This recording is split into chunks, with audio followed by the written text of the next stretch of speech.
Well, hello to all you popcorn talkers, and welcome to another episode of Second Way to Kill a Werewolf.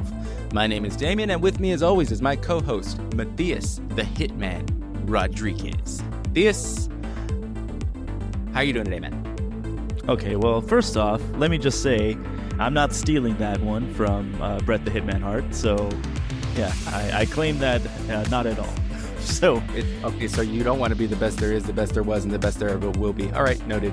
no, we'll keep it to him. But I am doing well, Damien, as always, so thank you. That's good, that's good. I myself am also doing well, despite a life-threatening experience last night. For those of you that live in San Antonio, you might know what I'm talking about. Jeez. I was getting reports of just people saying like, oh, a tornado has touched down and it's heading down like, what was it? It was Kirby and Converse, Texas, and I was like, Kirby, oh my God, that's like 300 miles from me. I guess I'm okay. No, I'm kidding. I don't know how far it is, but actually, to be honest with you, it's relatively close to the area where we were at. I jest, but it was kind of a wait and see situation. We were just, seeing if it was as bad as I thought it might be potentially, and like we had our shelter plan, set up just in case, but we weren't really at the point where it was like everybody, fall into the cellar, or something like that type of deal. I don't even have a cellar, but like our protection plan, I guess, wasn't really initiated until I really felt the need to initiate it, and we weren't quite there, but it was kind of dancing on that line, if I'm being honest. I also have my my grills and stuff, and my wife asks me, she's like, did you lock the wheels on it? And I guess I didn't really think about it, but by that point the weather was already really bad, and I was like, the hell with the wheels. And then I thought about it. No, I'm gonna lock the wheels. I don't want these things flipping over or something, especially when it has a propane tank hooked to it. And I'm like, good God, just one little ping, and that'd be the end of me. So I went out there and locked the wheels, but man, that wind was blowing. Like I literally felt like I was just gonna look up or something and just see nature in all of its fury. It was pretty crazy, but like, I had to put all that away and be brave, Damien, and lock down my grills. But was I ever in any real danger? No. But sometimes not knowing is the scariest part. Like you're just gonna turn around and all of a sudden jump scare, tornado. So I don't know. But thankfully we were all fine. There was no damage that I can tell so far. I mean, I didn't really look that closely. I just looked whatever I saw around the house, and thankfully no broken windows, nothing like that. So yeah, I guess that's all you can hope for in a situation like that. I'm hoping everybody else out there had the same experience as me in terms of being all right. But yeah, here's to hoping. What about you, Matthias? How was it in your neck of the woods during that time frame? Well, I mean, we had some pretty super close lightning strikes and all that. The wind was definitely picking up. The dogs were definitely getting a little bit like, should we be doing something about this? And I'm just like, yeah. And I'm a light sleeper, so for me, it's like I just went downstairs with them in the living room and just kind of kept them company and all that. So, and just kind of watched the light show, I guess you can say. But yeah, man, it's been a while since we had like a pretty gnarly storm like that, honestly. Yeah, no, it really has. You're not lying there. And it's funny too, because they were playing the Oklahoma City Thunder, the Spurs, last night. Which, yeah, unfortunately they were not able to pull out the W. But I called my mom because I was checking on my family and everything, make sure they were all right and everything. And my mom was all right. She was saying like, yeah, it's like thunder like crazy over here. She's like, man, it's Oklahoma City though, man. They suck. I hate them, And she was I was like, yeah, mama, they're saying that a tornado touched down over here, and I don't know if anything happens, I love you, And she's just like, God, I can't stand that guy, Just talking about like the game and everything and everything. It was just so funny. No, I'm kidding. I wasn't like having a moment like that, but I wanted to call and check up on my family, make sure they're all right. But yeah, my mom was never phased in any way whatsoever. She was just more upset about the turnout of the game than anything else. I myself, admittedly, I wasn't watching the game. Actually, I was watching that movie, We Bury Our Dead. Bury Your Dead? No, Bury Your Dead's the name of a hardcore band. We Bury Our Dead, I think, is the... Yeah. The one with Daisy Ridley? Yeah, Daisy Ridley. Yeah, needless to say, there were a couple of jokes here and there that I, uttered to my wife's disapproval or just looking at side-eyed me like, come on, regarding, using the force and, if only she had a lightsaber. And I don't know, that literally I've seen the Star Wars movies and then I saw this one. I've seen nothing in between for her. So that's the last experience that I had. It's kind of similar to the way of people thinking like they casted Robert Pattinson as Batman, Twilight Boy, but in reality, he had done a whole bunch of things in between that. It's just a lot of people hadn't seen that. I, in that case, saw a couple of those films in between, which is why I could kind of picture it. But with Daisy Ridley, no, I hadn't seen anything in between Star Wars to this. That said, I still need to finish the film because actually, like literally the last 5 minutes of the movie is when the weather started to really, really turn. So we started having to prepare things. But the last up to the point, like I think on Amazon, it has like a 3.7 rating or something like that. Mhm. And I was kind of like, man, why does it have a 3.7? It was actually pretty good. And then as the movie kind of went on, I was like, all right, I kind of see how this is a 3.7. I would give it maybe, I haven't seen the ending, so, but I would give it like a 3.9, 3.8, 3.9 even. Maybe not a 4.0, but it was better than what my initial reaction was from seeing that 3.7. 3.7, I was kind of expecting a movie that was just going to be boring and like, ugh, I guess I got to get through this. Something similar to Mandy or Long Legs, something along those Mm. lines. But I Long Legs, right? Yeah. But no, it was good. I was entertained. I can easily see where somebody might watch it and have a totally different experience and be like, oh, this was dumb, but I enjoyed it. I don't know. Have you seen this one yet, Matthias? No, I haven't, so I can be that other person who has a different experience, and then we can talk about it at length there. But I mean, I've heard good things. It's a little bit of a different take on the zombie genre from what I heard.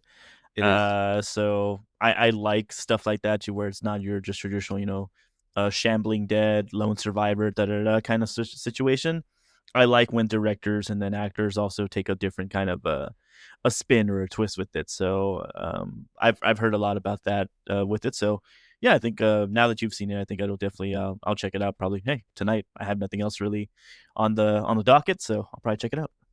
Yeah, you definitely should. It's a good movie. It's definitely worth the watch, especially because I think if you have Hulu, it's available on Hulu or Oh, cool. Max or whatever.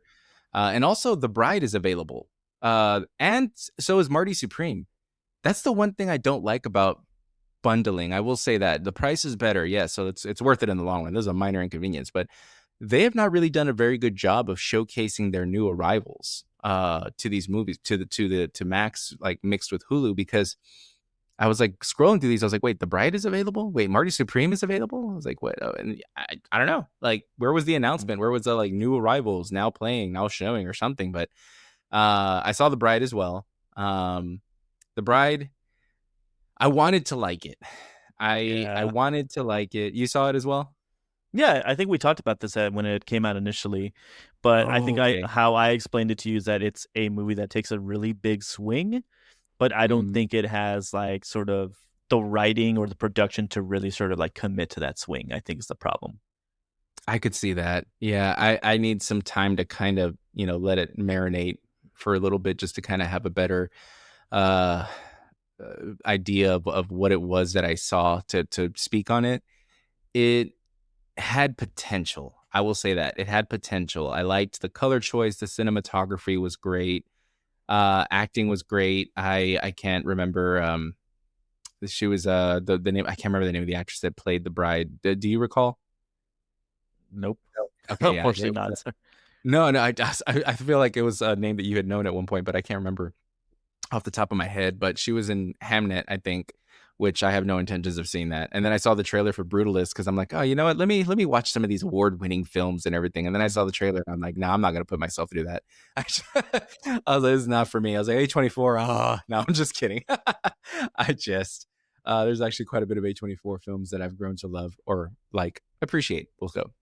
Brutalist, I don't know, 3.5 hours long. I was just like, oh man, maybe on a day where I got nothing to do and I'll just check it out for the sake of checking it out.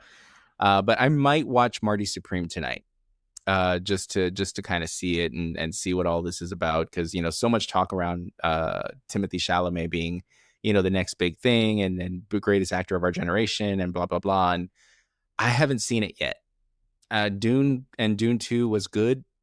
his performance in it was good or great, I guess, if you want to say. Like I told you before with Willy Wonka, I use that as a measuring point because Willy Wonka, I didn't see. I think I've said this before. I didn't see. I guess when I looked at the screen, all I saw was Timothy Chalamet playing Willy Wonka. I never saw Willy Wonka. You know what I mean? Yeah. That was my impression of that. I don't know. Maybe this movie will change my mind. I heard the movie isn't 100% great, but his performance in it is. So maybe this is the one to kind of give me a really, what do you call it? A breakdown of his true acting ability. Not doubting him. I mean, by all means, I'm not an actor, so. But to the level that he's getting a lot of recognition on, I just feel like I haven't really quite seen that yet. But I'm a nobody with a podcast, with, I don't know, 10 weekly viewers. So who am I to say? To you 10, thank you very, very much. I really, really, really appreciate you listening in. But yeah, so that said, that's going to go ahead and take us into our first little story here. And Matthias, are you a fan of Fast and Furious? Yeah, I guess. I mean, I like fast Hesitating. cars. I mean, I have a lot of thoughts about the Fast and Furious franchise. In Okay. terms of that, I love its humble beginnings and like what it tried to sort of like really be at the onset, which is, kind of a love letter to the sort of underground Los Angeles car scene and all that stuff. I like that grounded aspect of it. And then they just decided just to take it to space, essentially, is what they did with it. And it's Yeah, you're not wrong. it's like I dig the action sequences. I love the whole focus on the characters. But for me, it's like it just that sort of subversion of disbelief and all that stuff in terms of just how these stunts and these scenes just getting crazier and crazier and crazier. And then there's like, the sort of like ex-military subplot and all that. So I'm just like, I just don't have the mind for it really anymore to hold on to it. So, but Yeah. that's my 2 cents on it. I know a lot of people obviously love the franchise. So, but what's going on with that franchise now? What else are we getting? Well, brace yourself, Matthias, because apparently Vin Diesel is going to be bringing a Fast and Furious TV series. And I don't know. And this is going to be, this was announced during NBC's upfront presentation. And, in classic Vin Diesel fashion, he was already 10 steps ahead, claiming that there's going to be like 4 shows coming up or something. And yeah, but insiders were clarifying that only one series is currently greenlit. So, they're kind of like, whoa, Vinny man, you got to scale it back, man. We're not talking 4 yet. Only one is technically greenlit. So he's basically emphasizing that the show is going to honor the legacy characters and maintain as well that international appeal, which to me is kind of like a code for, yeah, I'm going to go back to paid vacations to do this job, basically travel all around the world. One season will be completely in Saudi, and then another, season is going to be, we're going to go to Africa, and then we're going to, you know what I mean? It just sounds like it's going to Mhm. be a paid vacation. And then finally, when it's all said and done, now we're going to bring it back to LA, or something. I don't know. But apparently it's going to be they're going to be maintaining the like I said, that international appeal, hence the reason of apparently probably traveling to various locations like I just stated. But of course they're going to preserve the core theme of starts with an F, ends in Amelie, family. Because what's Vin Diesel without family? And that said, uh it's insane how much the cast has grown and whatnot, in not just in, I'm sure, their appreciation for one another, but in scope in terms of actual actors that become a part of this extended family. Because this franchise has been going on over the course of 25 years. Mhm. That's nuts. I mean, I still remember when the first one came out. I, like you, I thought it was a great film. I mean, at the time, I mean, I wouldn't look back at it right now and be like, it's going to be preserved like, Matrix style for the future Yeah. generations type of great film. But it was a great defining film that came out that really, I want to say, defined a genre in there, because then movies like Biker Boys came out, and then I think the movie Need for Speed came out, and others that I can't remember at this moment came out. But the point is, it laid the foundation for that.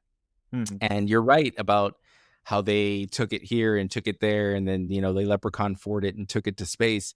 But it's one of those things that over the course of 25 years, I get it, because I'm wondering, Yeah. how do you do 10 of these movies based solely on that and keep it entertaining and keep, viewership engaged?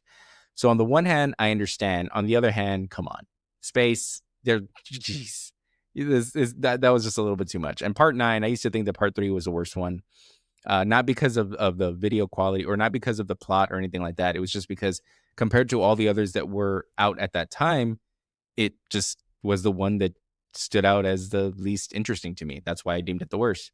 Then part 9 said, "Hold my beer," and it came out with John Cena, and oh man, that was not good. It was just not good. But I don't know. What's your opinion, Matthias, on the idea of a Fast and Furious television series on NBC? I might add, or Peacock, Mhm. I should say.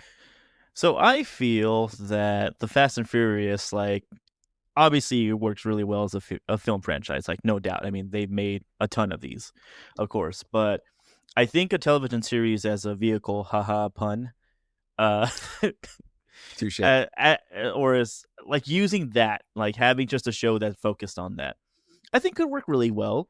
If it isn't a whole thing too, where you want to sort of take the franchise into different parts of the world, and you want it to be okay. Let's focus on a racing culture in Monaco, or a racing culture in Germany, or a racing culture in Japan, or whatever. Like, if they wanted to have it to have a more international effect to it, to where you're essentially just repeating the first story's plot line, but in just different environments and in different racing cultures, like, cool. I can see that working. I can see that being something that's interesting. But if you're going to sort of go bombastic with it and kind of just be like, okay, well, we're going to take these improbable situations where there's like this, I don't know, secret underground lab that's making like these like super torqued up cars or something.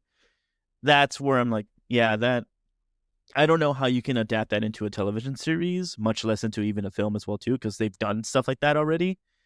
My whole thing is that with the whole prospect of a television show and the ability to sort of have a plot sparsed out into smaller little bits so that you get to focus on characters and you get to focus on scenes a bit more, that I think is a good way to sort of tell a story like this. And I'm really curious to see as to how they kind of tackle that. But as far as like how I feel about the overall franchise, I'm kind of like, I'm not interested. It's not for me. It's not something that I think I'm going to tune into, unless there's like something really big about it. But Yeah. for fans of the franchise and all that stuff, then I think it's just another way to enjoy it. It's another way for them to sort of maybe be a little bit more experimental with their storytelling. It's that's what you get through the medium of television, and you also get nowadays where television in and of itself is just getting a much higher budget and a much higher sort of focus, especially like with streaming. You have these shows, especially like, a lot of like recent ones. I mean, I can think of like Stranger Things that are, getting a major, major, major sort of like amount of funding and amount of sort of like big budget effects and big budget, stories kind of pumped into them nowadays, to where it's like, okay, these can kind of almost compete on the same level as films. Mhm. Not always, there are exceptions, of course, but it is that whole thing too, where you're seeing that line kind of break up a little bit more. So, you know, it might work out for them. It might be a good little move, but as we always say on the show, time is going to tell. But what about you? What do you think?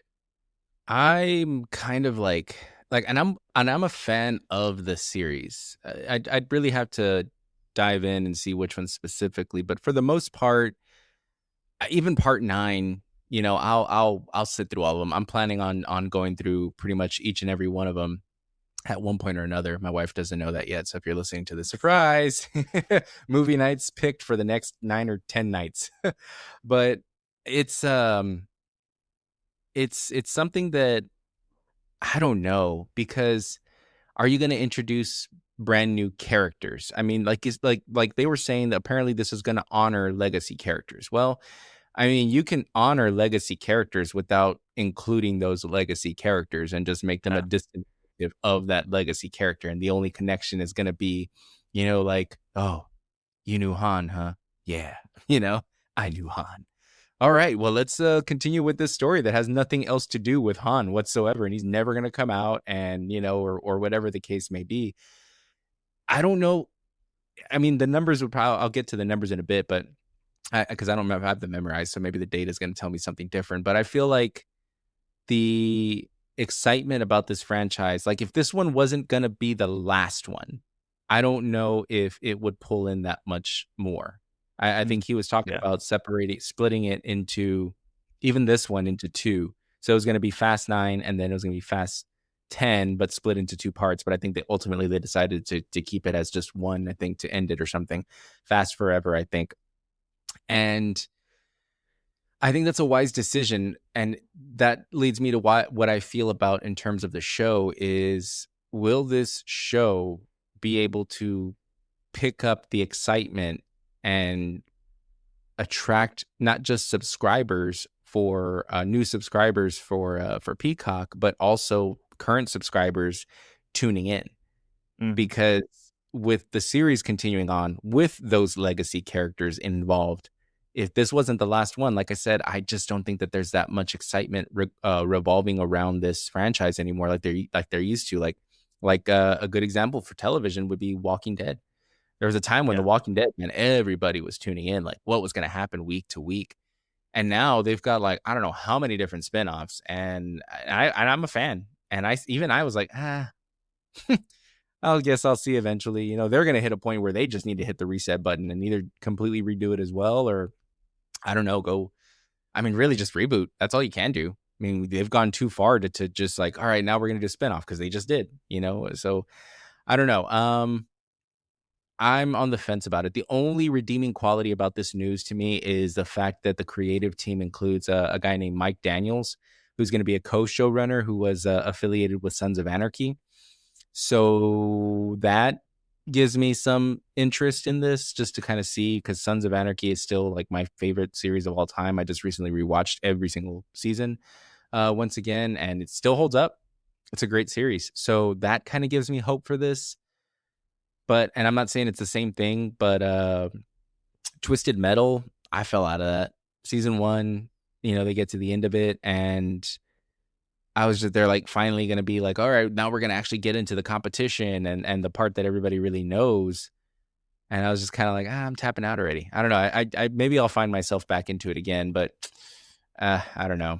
But so with those movies, like I was saying, just to kind of give you an idea real quick, ladies and gentlemen, the Fast and Furious started off in 2001, and that movie came in, and this is global box office, by the way, 207 million. Then Too Fast, Too Furious came out, and that increased to 236 million. Fast and Furious Tokyo Drift, like I said, to me, just waned in interest. The numbers reflect that, because that one was 159 million. Then came Fast and Furious, and you bring back the cast that was there from part 1, and that was in 2009. Bam, from 159 million, tack on 200 million more to that, and that was 360. So you can really see that they saw the need to bring back the cast, and a spinoff story was okay, but people wanted the core actors in this. Then you got Fast 5, which I might say is probably one of, if not the best one. I really enjoyed that one in Brazil. And that brought in 626 million. Then you got Fast and Furious 6, 789 million. And then you got Furious 7, 1.515 billion. But billion with a B. Like, that's crazy. That jump is insane. Then you got The Fate of the Furious, 1.236 billion with a B. And then you got Hobbs and Shaw. I forgot about that one, which was still good. That one was a fun one. 760 million. Fast 9, 726. And then Fast X, 714. So like I was saying before, maybe interest is waning. Well, I don't know. Now looking at these numbers, Fast 9, which was the worst one, still brought in 726. Still better than Fast 5 in terms of numbers. A little less than Fast and Furious 6, and not quite Furious 7 and Fate of the Furious if you're comparing to the billions, but by all means still profitable, assuming the budget for this wasn't 725 million. But thank you, Vin Diesel. But if that's the case, then I don't know, maybe there's hope for a TV show after all. But like we say, time's gonna tell. And total, just in case you people were wondering, global box office for this is $7.33 billion worldwide. That's nuts. I mean, there's a reason why they're considering this series. So I guess we're gonna see. But that's gonna bring us to Mortal Kombat Part 2. And the box office is pretty good for this one. The global box office for this one is pretty good. It's clocking in currently at I believe about 120 million or so. Not quite at the 122.2 million that the original 1995 version brought in, but pretty close. And it outpaced the Mortal Kombat Annihilation and Mortal Kombat 2024, 2023, something along those lines. The first one of the new series. It did better than both of those, actually. So now it's the second highest performing in the franchise. Some people want to say, like, well, 122.2 million, is what the original did. But when you adjust for inflation, that's actually, closer to, I think, I don't know, 266 million is what that gets to for adjusted for inflation. You don't need to adjust for inflation.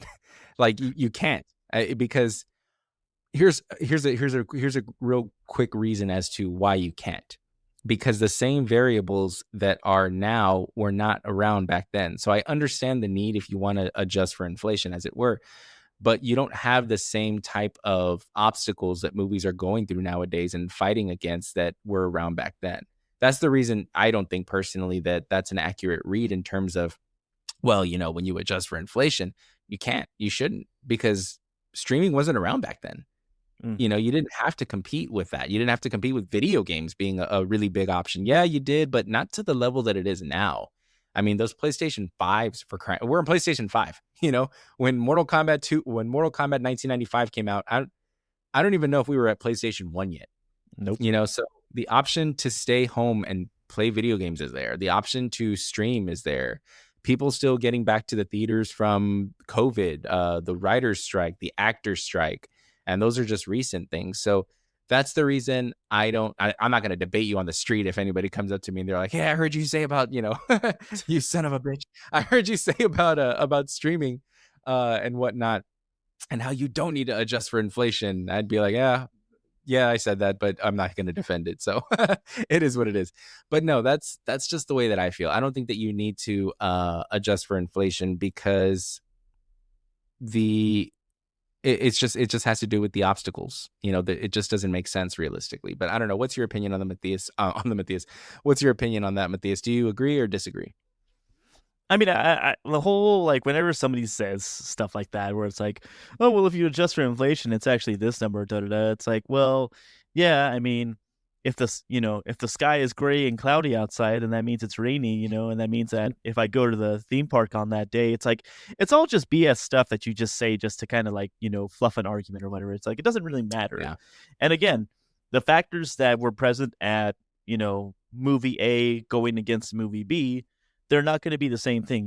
It's not apples to apples. It's like, it's apples to, like, ice cream or something like that. It's completely different math that you're kind of working with. So, I mean, at the end of the day, what matters is just, like, what are the general numbers that we're seeing? And yeah, we're seeing that 120 million worldwide, so we're seeing really close to what the first, 90s film did. We're seeing, a little bit of that kind of develop there. How it's going to get there, I mean, from the last I checked, it's still in distribution in theaters, so it very well could be making that within another weekend or so. I think it honestly will. But my biggest thing with this film is that after pretty much the Memorial Day weekend, essentially, it had a 54% drop off. And I think what's going to make it difficult for this film to sort of get anywhere closer to, like, about 150 or even 200 million, I think, worldwide, is just the fact that I think for the most part, what the film does do really right is that it is very much for anybody who's a very big fan of the video game franchise.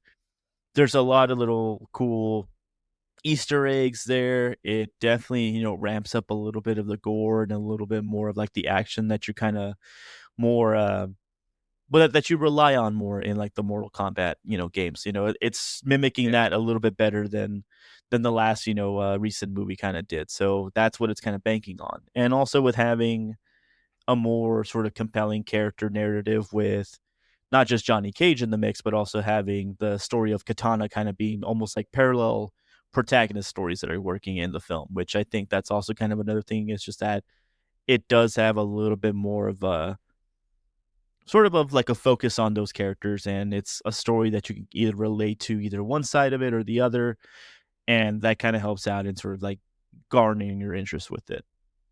But I think the thing that is going to be the pitfall for it is that for anybody that's already seen it as a fan, that's kind of it, really.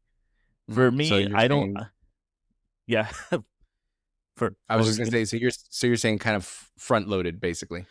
I think yeah, it's very front loaded because for anybody else, I think that it doesn't really get the world of Mortal Kombat, or that isn't sort of like well versed in this kind of universe. I don't think they're biting at the whole film really like at all. I think Mm. the film doesn't do a good job in sort of like trying to pull people outside of the fandom, like your general audiences or whatever. It's not really meant to entertain them as a whole. Like, yeah, it's a competent action movie and all that stuff, but I don't think it does enough with its premise to sort of draw the outside crowd of that. I think it really is sort of like laser focused on the fanboys of the series, which isn't a bad thing, but Mm. as you said, you're front loading it. So pretty much everybody that really was into this movie, even after it got delayed from its October release, its October 2025 release, which I think that was a mistake, honestly. Mm. Uh, yeah, all of those people saw it and they're like, yeah, it's really good if you like Mortal Kombat. And then in trying to sort of like argue, well, what else is good about it? It's like, well, it's Mortal Kombat. It's like that's all you had for the argument, and it doesn't work really outside of that. So where this is gonna go, I mean, in terms of like if we see another installation of the franchise, I don't know. I mean, it does kind of sort of like open that door up, but money means something. If this It's does true. well or more, or if, it has to be profitable, and I don't know if it's gonna do that. So yeah, Yeah. Yeah. Speaking of that, because budget versus break even point, this was an $80 million budget, meaning more or less if you multiply that by 2.5%, 2.5, which is a more or less an estimation in terms of profitability, that puts it roughly at needing to make 200 million. yeah, So it's not quite there, the 120 million or so as of today. And I don't think it's going to do another 80 million. So it's going to have to rely on, heavily on the post theatrical revenue, streaming, VOD, whatever other avenues there are to explore for that to be able to do it. That said, I think that there's enough of an increase between the first one that released in 2021, which brought in 83.6 million, and then Mortal Kombat Part 2 now, which is 120 million. I mean, there's a huge increase there. That's basically a fit more or less about a 50% increase from what the original from what the 2021 version brought in. So it's safe to say that there is going to be a third one. And I think that they're going to take this and maybe move forward and hopefully continue the not correction phase, because I think just keep continuing to take it in that phrase into that level, because I think the next one that they're going to be introducing will probably be Shinnok, more than likely. And hopefully they do a better job with that than Annihilation did, which I'm sure they will. Uh, but yeah, I think that overall we are going to see a Mortal Kombat 3. I do think that, I mean, when it comes to streaming, I'm going to watch it. It's a movie I'll definitely just want to put on it and watch. Problem is, it just wasn't that movie that, like you were saying, gamers went to go see, and people that were just excited about the Mortal Kombat world were excited about it. It front loaded, did pretty well in the first weekend, and then probably maybe told their friends about it, but the friends that they were talking to just aren't Mortal Kombat people. You know what I mean? And it just it wasn't that type of movie that was also going to get repeat viewings. So even me, a big Mortal Kombat fan, once I saw it, I'm like, well, I'll see it next time on streaming. So there's that. But yeah, like I said, have no fear. Mortal Kombat 3 will definitely be something that happens in the future. What are we, 2026? So if I had to guess, I'd probably say maybe maybe mid to late 2028. 2029 might be a little bit. Well, then again, I don't know. 2021. I mean, geez, there's 5 years in between those. Now that I think about it, Yeah. maybe 2029 would probably be safe. A safe bet, I think. Just kind of give it time to build up again and start, building up that impact. But I guess we'll see. So with that down, that is going to bring us to Apple TV. And, I've been saying it. I've been saying it for, I don't know, a few days now. Ain't I been saying it? I've been saying it, to quote Independence Day. Apple TV, don't sleep on it, because they're putting out some really good shows quietly, in a way. They're not the type of company that is like Netflix, that is just gonna throw a bunch of things to the wall and see what sticks. No, they're also, I think they're better about promoting as well. So that's another thing that they've got on over Netflix. People who watch Severance heard of Severance. People who watch that other big show that came out that I can't remember the name of it, but it was apparently the next big thing that I missed. Actually, I wasn't really interested in it, but the point is, a lot of other people were. They promoted that as well. They promoted it so well that I don't remember the name, but also because I wasn't really interested in it in the first place. So I wasn't the prime demographic. Or maybe I was, and I just haven't given it a shot. I also gave Severance a shot. And you know what? This is not going bad. I started off by praising Apple TV, and now this is going horribly bad. Thankfully, they're not a sponsor of this show. But it's putting out series that are just, how do I say this? HBO is still the definitive model for series, in my opinion. They have it down. We'll get to it in a bit too, as towards the end, as far as talking about Lantern's trailer that came out, and they're just the ones. They're the to be the man, you got to beat the man. And Apple TV, I'm not gonna say that they're really anywhere near beating the man, but I don't know, they're getting pretty close. And I'm saying that because they're going to be introducing a new series coming out involving Ben Stiller and Mike Judge, which is going to be a new comedy series for marking this creative partnership. I mean, Ben Stiller and Mike Judge is a pretty big deal. Mike Judge put out series again for HBO, Silicon Valley, which is one of my favorite comedy series. If you've never seen that series, folks, you need to do yourself a favor and just check it out. It is so accurate in so many ways, and just brought to you in a way that only Mike Judge can do through his vision. And then you've got, of course, Ben Stiller, who plays, these amazing characters that just live with you, like that you end up quoting and whatnot, like his character from Dodgeball, or Tony Perkins from Heavyweights. If you've seen that one, you know what I'm talking about. Love that movie. He just they both have a very unique vision when it comes to comedy. So to hear that they're going to be pairing up on a television show, on a series called it's going to be called Protective Custody, I was already like, all right, I'm on board. Ben Stiller is going to be executive producing and I believe starring in it, while Mike Judge is going to be co-writing, directing, and also executive producing. It's basically, we don't know too many details of it. It's just a series that's going to be following a man placed into a strange bureaucratic government protection program after witnessing something dangerous. That's all we really know as far as that. So I don't know, let the satirical writing, world building really begin in terms of Mike Judge, because I'm looking forward to this. I don't know. What about you though, Matthias?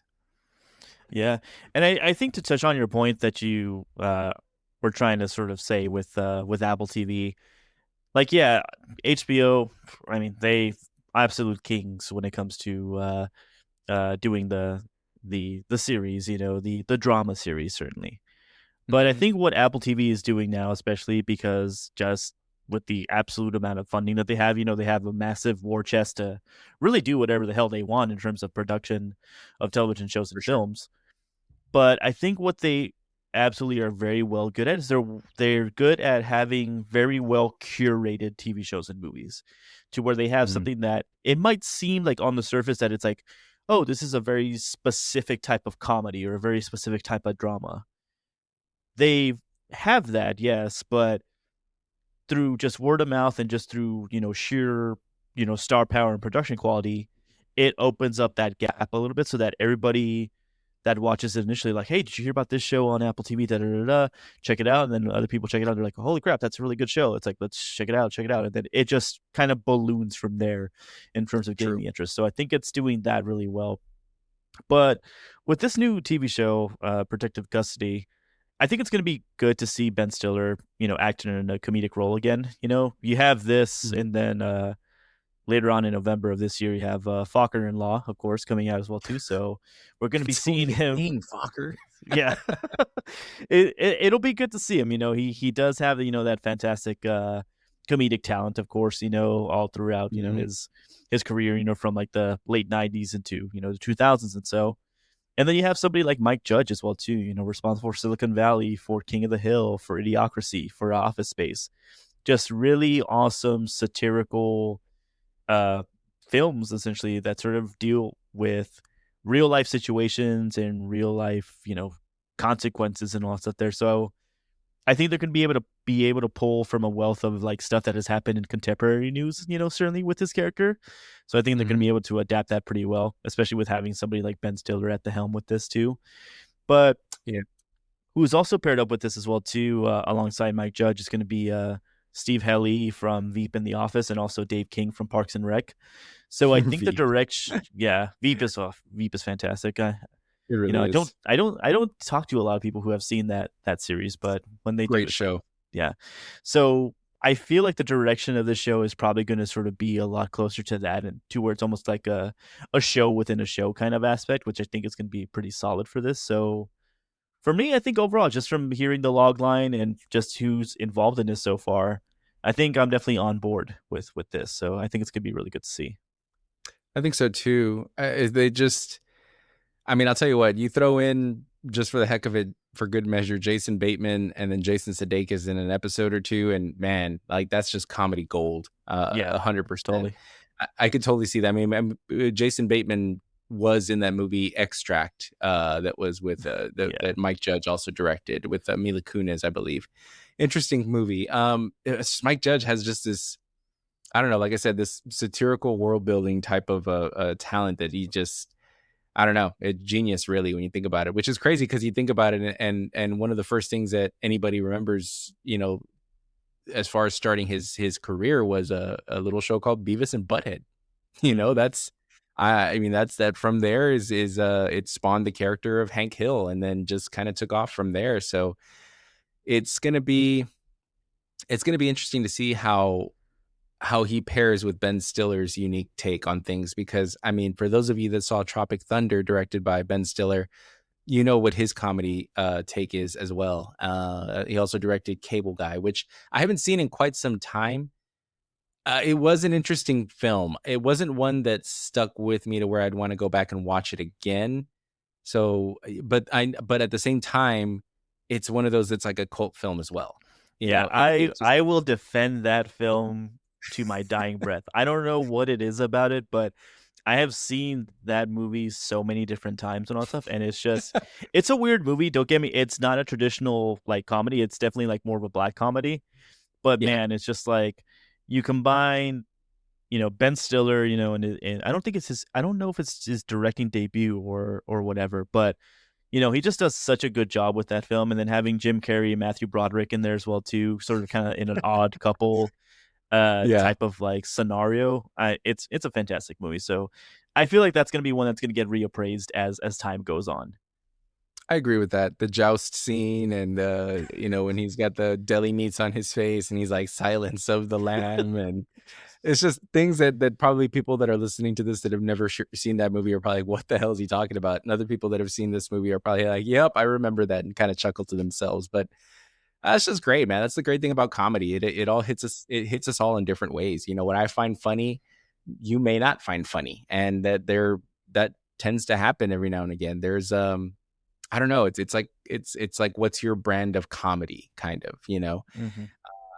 and also kind of exploring other realms of comedy, because that's one of the other things that has happened throughout time is that, and you've seen it as well, Matthias, of course, is the generation, the new generation kind of defines what, and not in the sense what's funny, because it's like fashion and style. There's fashion, and then there's your style. Style is unique to yourself, and that's kind of the way I feel about with comedy. Whatever you find funny, you're gonna find funny because that's just unique to you. Um, but as far as generational comedy, it tends to change with each new generation. Like a movie like Austin Powers versus a movie like Superbad, two totally different things, yet both in the same category of comedy. So I feel like right now it's kind of lost. There's not a whole lot of big swings that are being taken right now when it comes to comedy. I don't know if it's just the demand, or if it's people afraid to put themselves out there, and to put it plainly, maybe afraid of offending someone. We kind of ended up in a time where it's not necessarily wrong to be conscious of things, as far as like what you're going to say. That's how you grow as a human being, but at the same time you kind of have to dance on that line between what's creative and in good humor versus just mean and pointless and dumb. I feel like there's a way to kind of navigate that. It's not exactly a straight line, but I feel like there is a line that you kind of have to dance on to be able to balance the both. And I feel like we're at a point with the generation that in this point of time, we're kind of still trying to find our identity in this point. But I don't know. I think a movie like Scary Movie 6 coming out might be a catalyst to that, Yeah. because I think taglines for that is like, I think it says like, people will be offended or something like that. And it's like, I guess it's one of those things where to be put out of your comfort zone every now and again is what the human experience is about. I would say that, to a point, because if you're doing something for the sake of being mean and just a bad person, but you're also trying to get a laugh out of it, then no. But if there's a method to the madness or whatever the case may be, again, I'm not one to define that line. I'm not the one that's writing out the rules. And there are no rules really. It changes from generation to generation, and you're never going to please everybody. And realistically, if you try to please everybody, you're failing, in my opinion. But I don't know. What's your opinion on that, Matthias? Yeah, I mean, I think what's really changed in terms of like the comedy world as of late has been that there's an immediacy to content now because of streaming, and also because of like apps like Instagram, TikTok, Facebook, and all that stuff there, that I think Hmm. a lot of people have sort of switched to comedy in small little bursts, or like in small little skits, but have sort of longer form uh aspects of comedy have kind of fallen to the wayside. So like comedic films and all that stuff. Just because you're developing more of a joke that is either going to be utilized over time, or that it's going to sort of be strung along throughout the entire film, that isn't an instant gratification of a laugh that I think a lot of this generation kind of is striving for. So I think a lot of that is getting lost of it because of just how things have changed in terms of people's perspectives of comedy, and also their sense of like gratification when it comes to content in general. So I think Hmm. that's one aspect that is sort of challenging to sort of try to write comedy nowadays, or to try to sort of like showcase comedy. And then yeah, we are sort of also in a period of just kind of reevaluating what's a cheap joke and like what's a clever joke. So Yeah. as you said it perfectly, like there's jokes that are, just there for shock value, or just there to sort of be mean spirited and to make fun of a person or a group. And I don't think that's comedy, because there's nothing there in terms of like a joke or something there that is sort of revealing about it, other than, if you're telling this joke out loud, then you're just kind of an a-hole about it. But there's other people that are able to turn taboo situations or taboo topics and handle it cleverly, and are able to sort of make a joke out of it or to make light of it. But that is Mhm. all dependent on the context, of course, and then also on the ability of the joke teller to sort of able to sort of twist that. That's the true mark of comedy, is to take something that, is forbidden, and, make it funny, get a laugh out of it. So that is something that is sort of, it's not on a black or white line. It's very much in a spectrum, I feel. Yeah. And we'll see, because I am exceptionally curious about Scary Movie 6, Same. because a lot of the marketing of that is sort of kind of harkening back to how they operated back in the early 2000s and all that stuff, and comedy has changed since the early 2000s. So if they're trying to kind of focus on that, or trying to kind of retake that sort of style of comedy from the 2000s, I don't think it's going to work for everybody. But if Mm. they are able to sort of create an evolution of that early 2000s comedy and put it into the modern day, through Mhm. some sort of different lens, or through creative writing, then maybe they have something. So I think that movie is definitely going to be a tell as to where we are when it comes to like what is funny. I would agree with that. It's basically taking like that and just reinventing it, taking something old Mm. and reinventing it for, like you were saying, a new generation, to get a laugh. Because, I mean, sometimes you need a laugh. Sometimes you have a hard day, whether it's at work or whatever. And if there's something at the end of the day that you can just put on and just laugh at, I mean, that's a great therapy right there. At least for me. Sometimes if I have a bad day, one of my go-to shows is actually American Dad. That show just cracks me up. Family Guy's funny as well. I don't really find myself going back to old episodes, but Mm-hmm. American Dad, I don't know, something about that series just, I don't know, it just makes me laugh. Yeah. I saw an episode the other day that was just hilarious, and it just, it's good. It's good therapy because it's good to laugh, and that's another reason that I love movies. There are these things that can, just be, I guess, in a sense, therapeutic for whatever the reason may be, whether they make you feel good or they take your mind off of things, whatever. And best thing about that is you don't end up with a hangover afterwards if your solution is the bottom of the bottle.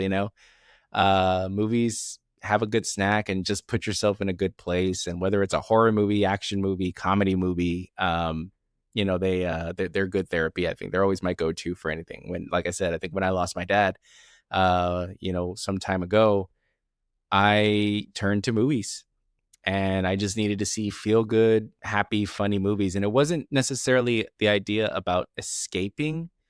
I think it was just the idea about coping for me. Mm.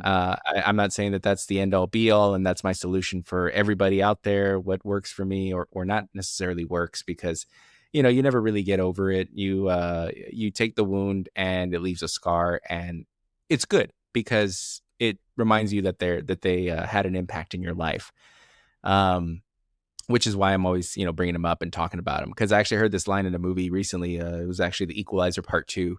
It's a good line. And I saw it way back when, but then, or probably when it first came out. And then I just rewatched it again recently. And the guy says, his grandma said that if you don't remember the ones that you lost out loud, then it's like they died twice. And I was like, that's good. I'm going to keep that. So that's one of the reasons I always keep up in my memory and everything. But yeah, that's my little spiel about movies. From a movie podcaster, no less, right? I would expect no less. So that is going to take us into the world of Marvel right now.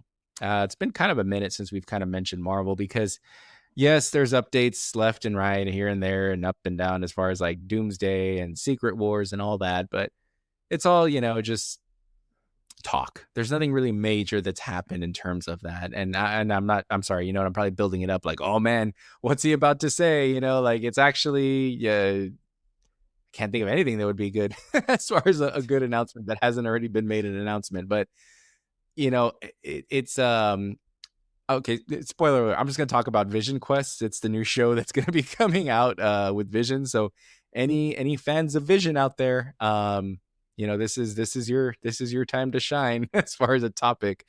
The Disney Plus series is going to be centered. It's going to be called Vision Quest, and it's going to be centered on Paul Bettany's Vision.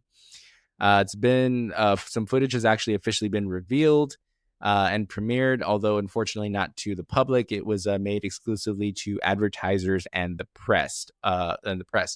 Highlights of it are attempting to the highlights of this are showcasing that Vision is attempting to rebuild his identity after the events of WandaVision, where, if memory serves correct, he was left with fragmented memories and really just nothing to really tie him back down to whatever reality he needed to belong to. So I guess the question is, will people be tuning into a Vision show X amount of years later, post Wanda, post almost everything, with this being released early 2026? I don't think I have a confirmed release date unless you came October across 14th. October 14th. Okay. Yep. So October, that puts it after the events of Spider-Man, Home somewhere, something with the title Home in it, I'm sure. Or Across the Spider Brand new Home. day is what you Brand new.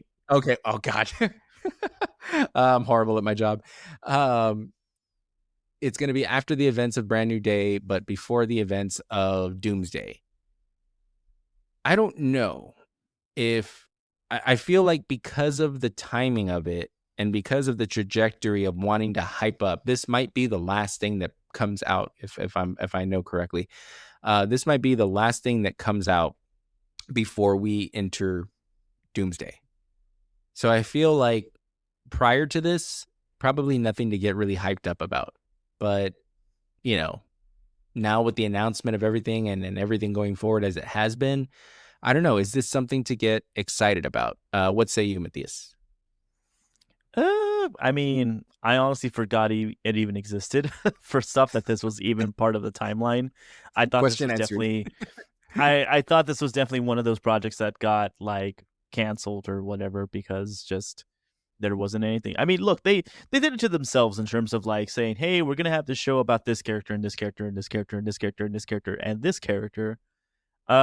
Scratch that. No, we're gonna have maybe this one happening or maybe this one happening. So, I mean, prior to this, like, I'm not going to be that negative about it. I mean, I would say Wonder Man was definitely like a pleasant surprise because that's It like the was. most recent television show that came out under Marvel's banner, under Disney. So, pleasant surprise. Short and sweet, really interesting. Does it going to have any bearing at all for what happens in Doomsday? Probably not. And from watching it, I don't think there really even is. It very much is a standalone thing.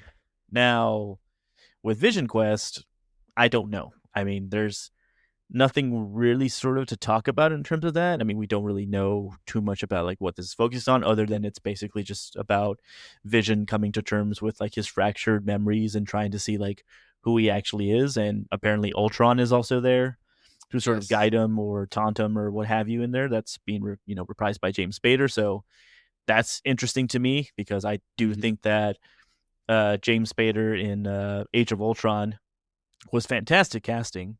I really wish they had made him a bit more sinister and more of a long-standing villain for the Marvel Cinematic Universe. But here we are.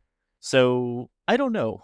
For me, it's not on my to-do list at all, unless they reveal something super interesting with it, or that, oh yeah, this is going to be super important to watch before Doomsday or something like that, which I mean, I'm pretty sure the marketing is going to have them do something with that. But yeah, I don't know. I think for me, it's Brand New Day is really the only thing that I really kind of am curious about out of Marvel, and then pretty much it's just the road to Doomsday is the next part of that. So yeah, I don't feel anything with this, I guess is what I'm trying to say.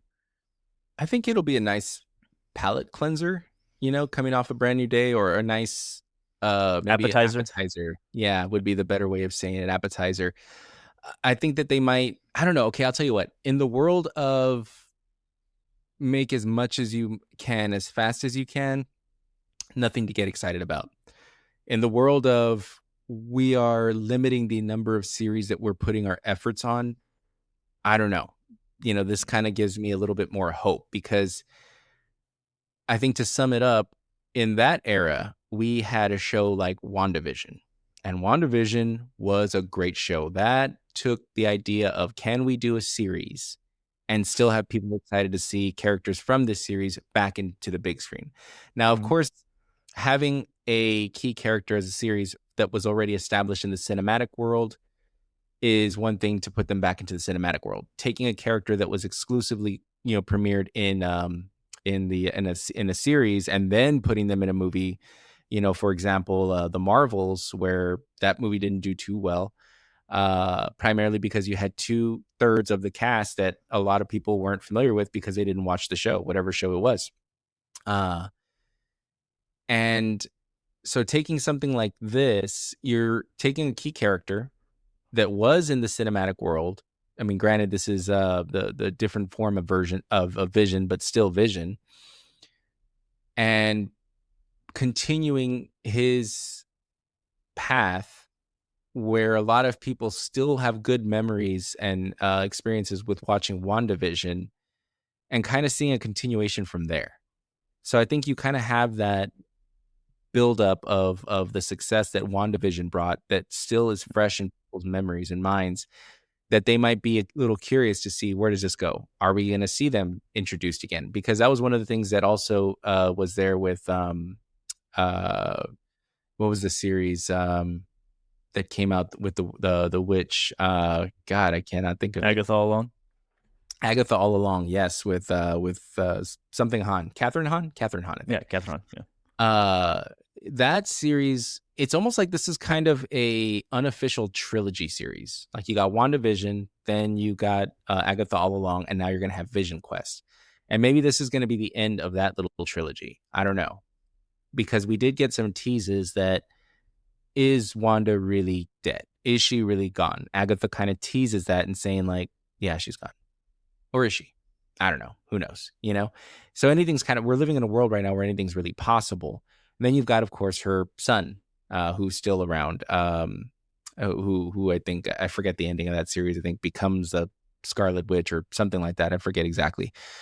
But you've got that, and you've got her son in the mix as well. So will he be a factor in this in some way, shape, or form? My sources, my instincts say yes. So could this set up something in the future? Not major for plot points in terms of Doomsday later on down the line, probably not. But something to kind of throw in there, maybe. Or maybe this is just that. Maybe the marketing is going to be so good for this to really bring home the idea that this is a trilogy series, and you see the ending of this story, then that's another way to look at it as well. So I don't know. We don't even know if Vision's going to be a key player in Doomsday. Could be. I mean, technically was one of the Avengers, and like we've talked about before, who are the Avengers right now? I mean, I guess we kind of have an idea. We have the unofficial Avengers, and then actually, I think they have kind of stated it. I don't have it off the top of my head. But I know led by Captain America right now, not Chris Evans' Captain America. I'm blanking on his name. Sam Wilson. Sam Wilson. I was going to say Wilson, and I was like, yeah, led by Sam Wilson. So I don't have a list prepared in front of me right now as far as who the official Avengers are, but yes, he's there. So I don't know. There's a lot of unanswered questions that I believe that Doomsday is going to answer. But before that, we're going to have VisionQuest. And I'm never going to say no to additional series or additional content to be able to watch in between. So a good day to be a movie fan, I guess, or a series fan. So next story here is going to be a quick little mention here. And that is that Netflix at their upfront presentation, Adam Sandler officially announced Grown Ups Part 3. Apparently, this has been a long rumored sequel. And to no surprise, really, he would do this movie because him and Netflix are doing pretty well right now. I mean, I think Happy Gilmore 2 did pretty well. Also, before that, I think he's done Hubie Halloween. He has a really solid partnership with Netflix right now. And I think that doing Grown Ups 3 is right on brand for him. And it's a fun movie. It's not, they're not going to win an Academy Award. The first one was really good. The second one was, why not make Grown Ups 2, I guess, type of situation. But, you've got returning cast. You got Chris Rock. And then you've got King of the Hill. You've got King of Queens. Kevin James. Kevin James. Yeah, Kevin James going there. What is that? Like, I'm 0 for 3 right now. I'm out. You got Kevin James, David Spade. You've got basically all of the cast coming back for this, which is what you need to be able to really lock in on those people that appreciated the other movies. And honestly, a lot of people know the core cast that's always affiliated with his movies, so that's always good too. I'm looking forward to this because I'm curious to see what kind of story they come up with. And more importantly, I just, like I said before, with comedy movies, I just enjoy putting on a funny movie and having a good time with it. But I don't know. What about you, Matthias? Are you maybe not excited about this one, but are you slightly optimistic about this one? How about that? I mean, there's a market for what this film will basically be. It's like, hey, Adam Sandler and his other comedy friends, just do stuff for about 2 hours and we laugh at it. So, I mean, there's a market for it. People like that kind of stuff. And I mean, Yep. that's what it is. So, I mean, I think it'll do reasonably well. I mean, it is something, just to put on Netflix and all that stuff. It's just a nice little, comedy movie to put on, and there you go. I mean, sometimes that's all a movie needs to be. It just needs to be a acceptable movie for the time and the place. And who knows? I think it'll be pretty good. And I'm very curious as to who is going to end up returning for this. I'm pretty sure most of the cast of the first two are going to be reprising their roles, obviously, because why not? Because then Yeah. you don't have grown-ups if it's just Adam Sandler and one other grown-up.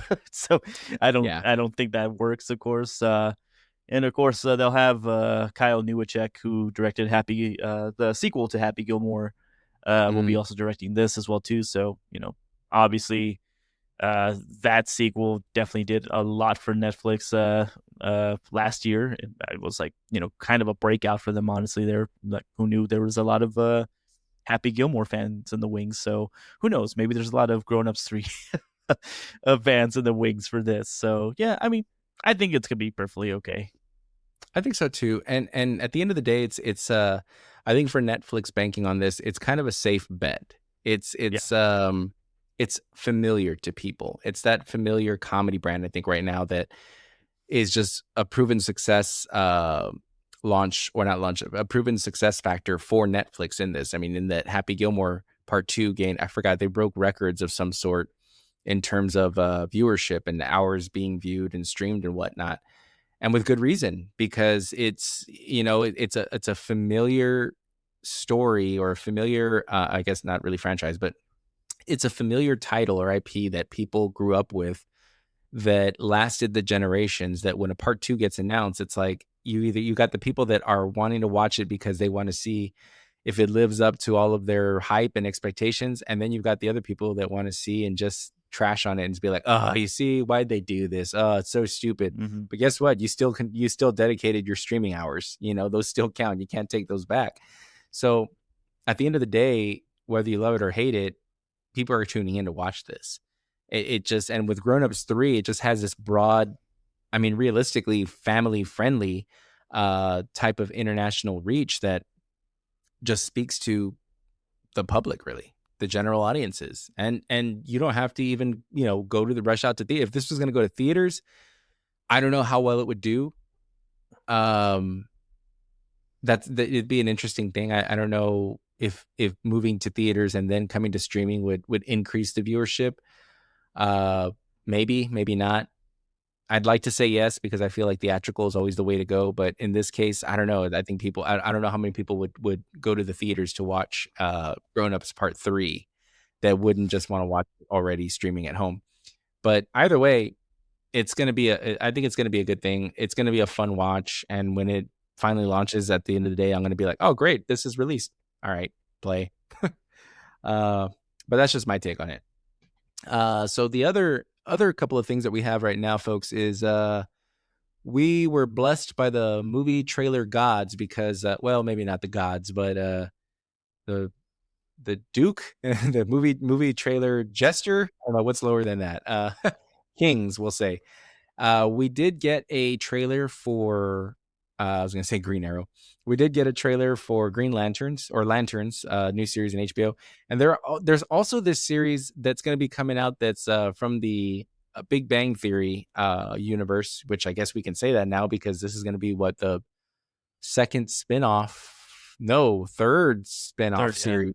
Yeah, the third spinoff series from this universe. And it's something that they're really able to diversify their appeal because I don't know, it's smart. Like on the one hand, we're talking about a trailer that's coming out that's going to be called what's his name? It's I have the title here. Bear with me, folks. I swear I'm going to get this one. Stuart Fails to Save the Universe. Uh at first appeal or at first mention, I can honestly say I was like, I don't care. Like, really? I mean, I guess maybe I would tune in, like, whatever. And then I saw the trailer and I was like, all right, I'm in. This is I'm not saying that it's going to be my can't wait for weekly episode of this, but I'll probably wait for all the episodes to come out and then probably just stream them all at one point or another. It's not quite there with I'm going to watch every episode week to week. If I happen to remember and there's nothing else on, sure, I'll turn it on. But I'm still going to watch it. It looks pretty good. It's this post-apocalyptic type world, which I know if you haven't heard of this and you're like, what? Like Big Bang universe or the Big Bang Theory universe, is doing some sort of post-apocalyptic type thing. And yeah. And in that world, I feel like, I don't know what they're going to justify, but when you think about the idea of parallel universes and everything like that, that's kind of right up their alley. I'm sure that they could easily spin that in terms of like, mentioning the cast and everything. And like, I don't know, there was a tear in the world or something like that. And I don't know if they would go back to that to explain this situation, but it's a possibility, considering the string theory and the discussions of parallel universes and all that stuff, and comic books being thrown in that, which is the character of Stuart being a comic book owner. At the end of the day, I just hope that it doesn't all come down to it, that he closes the book and the whole thing was just his, that he created. I swear, I'm going to be so upset if they do that. That would be such a cop out. I don't think they'll do that. I hope not. I think they'd come up with something more clever than that. But either way, it's basically him in an alternate universe, from what I understand, at least from just going straight off the trailer. I don't know how he ends up in an alternate universe, but he does. And he ends up in a post-apocalyptic type world where you see familiar characters that you remember from Big Bang Theory playing alternate roles. I think there's that one guy that comes in, the one he's what does he say? I don't know. I can't remember his name, but he comes in and he's apparently like the supreme bad guy or whatever of the world that they're in. And God, what is his name? Is it Kripke? Something along those lines. I don't know.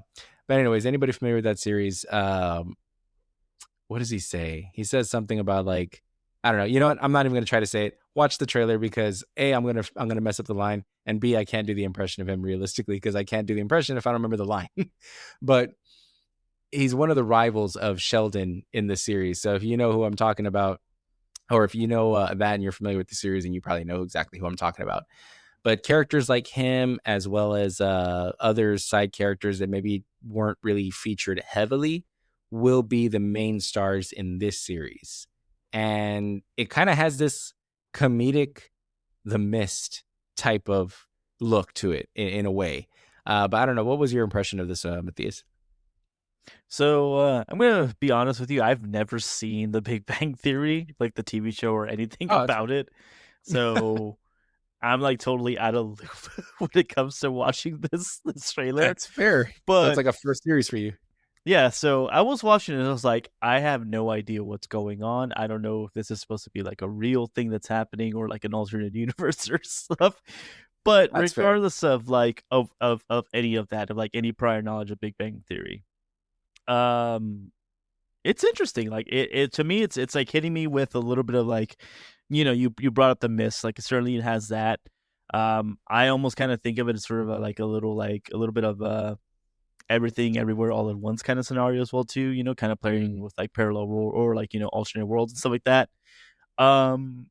It's just bonkers is what it is. I think overall the trailer can be described as like a bonkers type of trailer. And I think for people that are more well versed than I am in the world or universe of Big Bang Theory, I think there's obviously a lot of little treats there for them. So I don't know. I think for me, never like really caring about that universe or whatever, this kind of still caught my attention. I was like, okay, I just like the general vibe and what's going on in the trailer. So I don't know. I might just totally just give it a look see, even though I don't know anything about it. So that's where I stand with that. At the very least, I think it might be something that you could just tune in and not relate, but immediately know what these characters are all about. I'm willing to bet. Hmm. If you did watch, and see, here's the thing with me, I did watch the series. I mean, I found it funny. It was an entertaining show, but even then, the characters that came out in there, it's not like you had to be like. I could tell you right now, Stuart was a comic book owner. They visited his shop from time to time and had a couple scenes there. That's about it. Like, there's nothing really that he was a pivotal character. He was just that supporting type of. I mean, I don't even know if it was like a supporting character. It was just a special guest every now and again type of deal. So to see him get his own show, I'm happy for him as an actor to get that type of uh, uh, leading role. But B, I'm interested to see it. It has my curiosity. So that said, there was another trailer that we got that I'm going to be honest, changed my opinion. Not that I had a bad opinion. Maybe how about this? Gave me an opinion about the show because I wasn't really too excited about the Lantern series. I'm a little bit more motivated now because HBO released a new trailer for Lanterns that showed a little bit more of what to expect in this series. And it goes back to what I said. Number one, I should never have doubted HBO. That's what it comes down to, first and foremost. I should never have doubted HBO because, and with something as a property as important as this is right now with the DCU and everything, I should have known that they were like, nah, we got you. We see basically the trailer is highlighting that and really featuring that tense dynamic between a veteran and a newbie, the veteran and the recruit, and the veteran being Hal Jordan, and the new recruit being Jon Stewart, played by Aaron Pierre.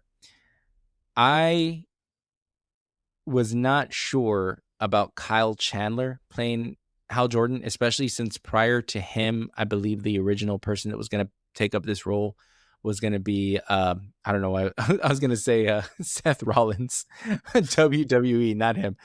Josh Brolin was actually the one that was going to originally play Kyle Chandler, apparently. That fell through X, Y, and Z, I don't know. But Kyle Chandler is the one that took up the mantle. And I'm not a big Kyle Chandler guy. I don't hate him, but watching this trailer, I could see it. I could 100% see it, and I can see the vision. It's like we can look into the heads of James Gunn and Peter Safran in terms of what they were thinking when they decided to go the route of a Lanterns series instead of a Lanterns movie. I could see it now. I could see the vision playing out, and I'm there. It looks good. It looks like it has a little bit of everything. It has like an intergalactic appeal. It has that buddy cop. It has, but not just a funny type of buddy cop. It looks like there's going to be some tense moments there. It has a type of not army movie, but like maybe, what am I looking for? That movie Shooter with Mark Wahlberg, type of film appeal in this as well. Like you're getting elements of all different types of movies in one series, and it looks good. They really sent that message of out with the old and in with the new in a way, but also makes you wonder, is that old going to go silently into the night, so to speak?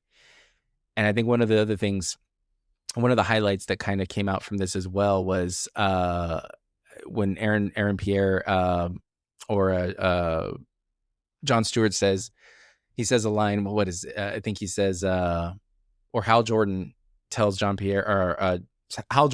Stewart, like, you know how I got this ring, right, or something, and I damn sure did an interview for it.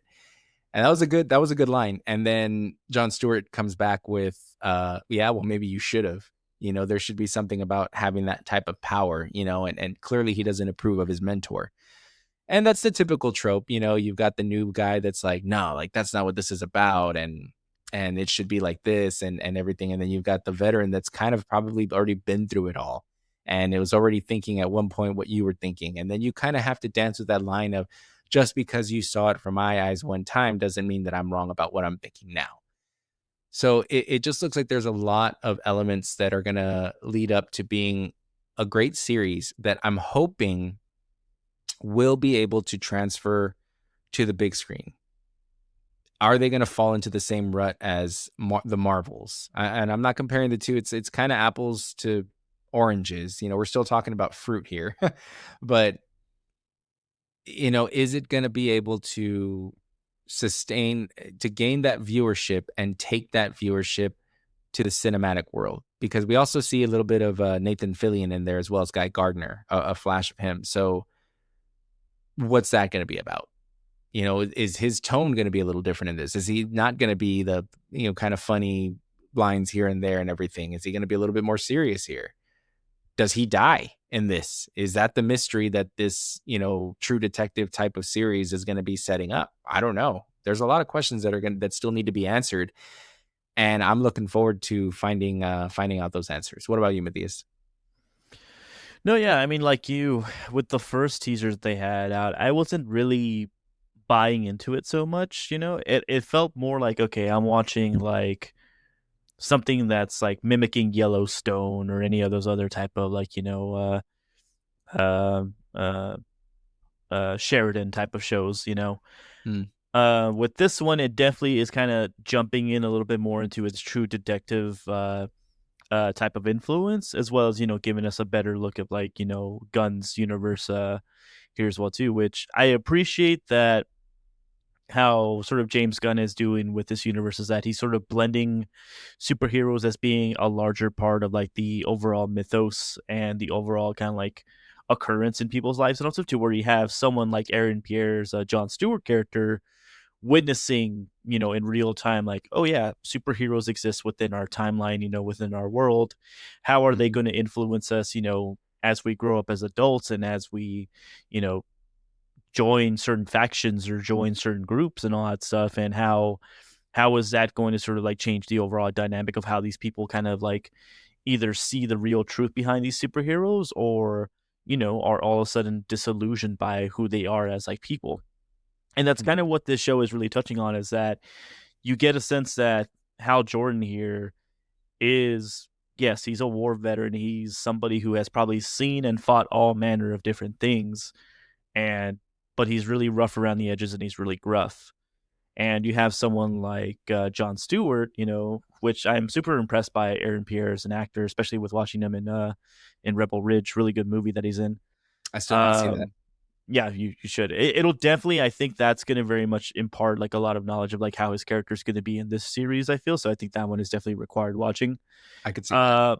But with seeing how he operates here as well, he's able to sort of like, give it right back to Hal and all that stuff there. I think he's definitely going to be a very formidable force in the show. Mm-hmm. But I think my biggest question here is definitely like, how is it going to happen in terms of like, how does Jon Stewart become another Green Lantern? It's like, are we going to see Hal Jordan, something bad happen to him? I mean, we do get a quick little hint of Sinestro being, mentioned in this series. So maybe that's an aspect of the story that we're going to see. Maybe we're going to witness the Sinestro Corps, coming into play in this. Or even, Guy Gardner as well too. It's like, obviously with Superman, he was kind of like, that happy-go-lucky smartass and all that stuff. How is he going to sort of change his mannerisms in this show that's supposed to be a little bit more grounded and edgier? Does something happen to him to where then, Jon Stewart takes up the mantle? There's a lot of different ways that this show can really go. I'm here for them. I think it definitely has this second trailer has definitely set up a bit of more of a more story-driven world, and something that isn't going to be just like entirely, I guess it doesn't operate as like just a regular old show between like, it's a buddy cop, aspect show, and that's it. It's like, no, this is showing that this is going to be helping sort of flesh out the grander scheme of James Gunn's universe, within DC. So I'm on board with it. I'm waiting for it to come out on August 16th. So I think it's going to be one of those interesting watches there. I don't think they made a mention if it was going to be weekly releases or all in one. I kind of hope it's actually weekly instead of just all in one. I think it's gonna be weekly for sure. Weekly, you think so? Okay. Oh yeah, 100%. Because we've talked about it before. With a show as prestigious as this, they're gonna want that weekly release to continue the build up and help to motivate the discussions. Because if you release them all in a week, you're Yeah. you're the big one on the block for, I don't know, a week, a month tops. But Mhm. after that, discussions wane. So yeah, I would be willing to bet that they're gonna release this week to week. Yeah, I'm that would looking make forward to it. sense. Yeah, that would make sense. Because then after this, like if it's ending its run like 8 or 10 episodes, then you have Clayface in October. It's very true. Yeah, that's gonna be a lot of questions. A lot of questions right now that are circulating that it leads to that excitement. And I think that those that aren't as familiar with DC will eventually, like those that weren't that familiar with Marvel, but started falling into the world and then wanting to know who's the purple guy. I think that that's going to start happening with the DCU eventually. We're still at that launch point. And as much as I'd like to think that, there's a whole bunch of stuff out, series really, the Peacemaker series and Creature Commandos, and then we've got one movie, Superman, and that's it. It was a good movie. Wasn't a great movie, my opinion. I am still waiting for that movie, or maybe just collection of movies that brings me into this world, and just really just like. And I love DC, so, and I'm not saying it's bad. I'm just saying for me, Superman wasn't it. Superman didn't live up to my expectations that I was hoping for. So maybe not Clayface. Who knows? Maybe Clayface will be it. Maybe it's not going to be Clayface. Maybe it's going to be Supergirl. Maybe Supergirl's a movie for me that is like, okay, cool. I want to see more of this world. I guess, okay, I shouldn't say I don't want to see it. Superman, either way, makes me want to continue watching DCU regardless. It wasn't a bad movie. It just didn't really hit me the way that I really wanted it to. It had its moments, but it just, I don't know, something with that. Maybe we'll talk about it in our movie review. Oops, spoiler alert, folks. That is going to be for anybody who listened to our Mortal Kombat movie review. Thank you, first of all. Be sure to hit the 5-star button, drop a review, comment, do anything you can do to help us out. To anything you can do at all to put this show out there for more eyes and more people to listen to and stream would be very, very appreciative, and thank you for that.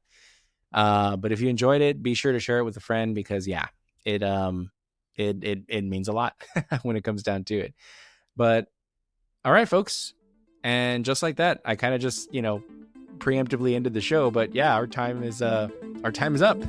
But we do want to thank you all for listening to us, whether it be on your day off or your commute to work. We appreciate you taking the time to hit download or push play on your device, or also hit that 5-star button. We also want to remind you, if you are not already, follow us on Instagram and TikTok at Second Way to Kill a Werewolf, where we encourage you to share your thoughts and opinions on the many, many posts that we put up. And like I said earlier, if you enjoyed the show, if you've enjoyed any of our other shows, be sure to share that with a friend, because that really, really does help us out more than you could ever know. And be sure to stay tuned, because like I said, we will be doing a monthly release of movie reviews. So once a month, you can look forward to that. And hopefully you take the time to tune in for the other segments of our show as well. But that said, I'm Damien. And I'm Matthias. And we will see you next time. Bye, everybody.